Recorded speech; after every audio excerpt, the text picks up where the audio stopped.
I am Professor Jerice Fogel, and I'd like to welcome you to Humanities 2, 1400 to the present, Section 9, Spring 2023.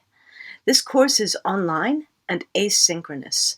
This means we do not have regular in-person class meetings.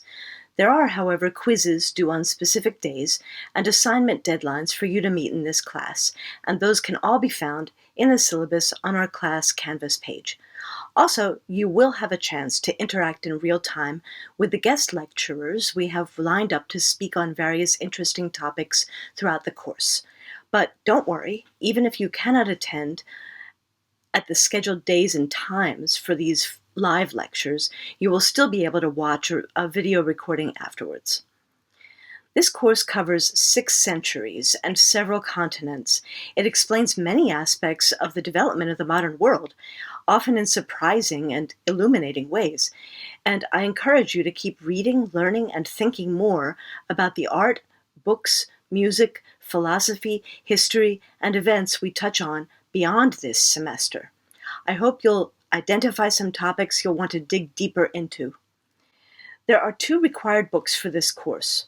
Both are available through MSU's main library, Sprague Library, across from the theater building on campus. Jerry Broughton's The Renaissance, a very short introduction, is available digitally. I encourage you to read it slowly and methodically. Some of its contents will show up in lectures also. The other required text, John Robertson's The Enlightenment, a very short introduction, is only available in person at the library. You may take it out for up to 2 hours at the reserves desk on the first floor as you enter. It can be renewed for 2 hours at a time after that. Ask at the reserves desk for our course number to access the reserve books for this class. The European Renaissance of the late 14th to the 17th centuries, which is the time period we will focus on to start, was an absolutely amazing time, and in many ways, the first modern era, a time of international travel and intellectual exchange, inventions and creations, new forms of poetry, theater, sculpture, architecture, painting, music, and so many other flourishing art forms that still echo through the years into our own time. The main geographical focus of this course is Europe and England, but we will also be learning about developments in Africa, the Near East, the rise of the Ottoman Empire in Asia, and the Americas. Modern scholars speak about the global Renaissance, or even global renaissances. As you read the first textbook for this class, Jerry Broughton's The Renaissance, very short introduction, you will find an emphasis on the global nature of the European Renaissance.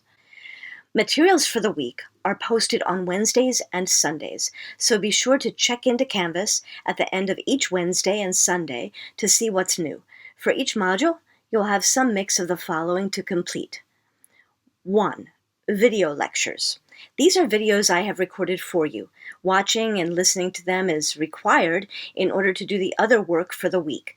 They explain the topic for the module and give more information about it so you can do the quiz. Also, these will sometimes walk you through some of the reading assignment for the week. 2. Reading assignments. These account for 25% of your grade. For posted readings, you will usually be asked to read, taking your own notes to use later, and annotate, that is, add notes to the reading online. As you read and think, add a dozen or so notes and comments, questions, answers to others' comments, notes, or questions, thought-provoking links to other ideas. You will add these directly onto the reading using the Hypothesis app that is built into the reading assignments. To begin, just click on the assignment, authorize yourself, and then highlight part of the text to add your note or question about it. Please do the entire reading before going back to annotate. Some basic questions are likely to be cleared up for you as you read. 3. Quizzes and exams covering the reading assignment and videos. These account together for 25% of your overall course grade. They're meant to help you keep up with the reading and video lectures. This week's reading is Pico della Mirandola's On the Dignity of Man, for instance, an essay written by a 28-year-old scholar and philosopher in Italy that can be seen as a good example of the early Renaissance mindset. The video will tell you more about him, and you will also be asked to add notes and questions into the margins of his essay online. Midterm and final will appear on Canvas a week before the due date. These exams are comprehensive and open book, open notes. They are specific to this course. I strongly recommend that you print out or save to your computer whatever files you think you will need as you work on them, including notes you may have taken from the videos or readings. 4. Creative discussions. These account for 25% of your overall grade. We don't meet in person. The discussion areas set up try to make up for this.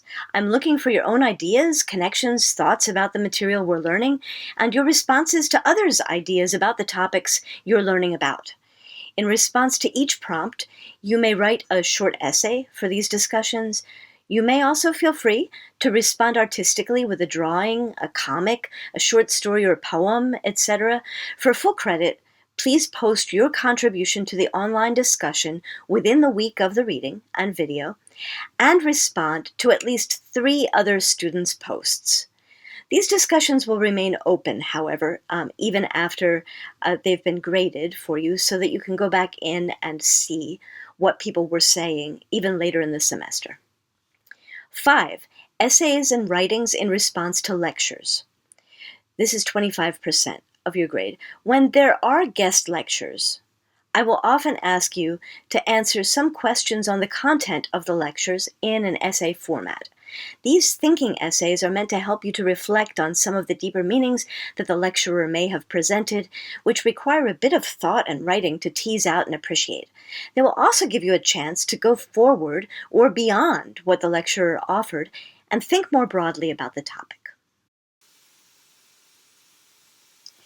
In order to learn best from this class, it is important to keep up with the assignments. That said, we are all human. Occasionally, you may need to hand in an assignment after its due date. There's no penalty for occasional lateness, but this should be the exception, not the rule. Please continue to do the work in order throughout the semester, even if you fall a bit behind.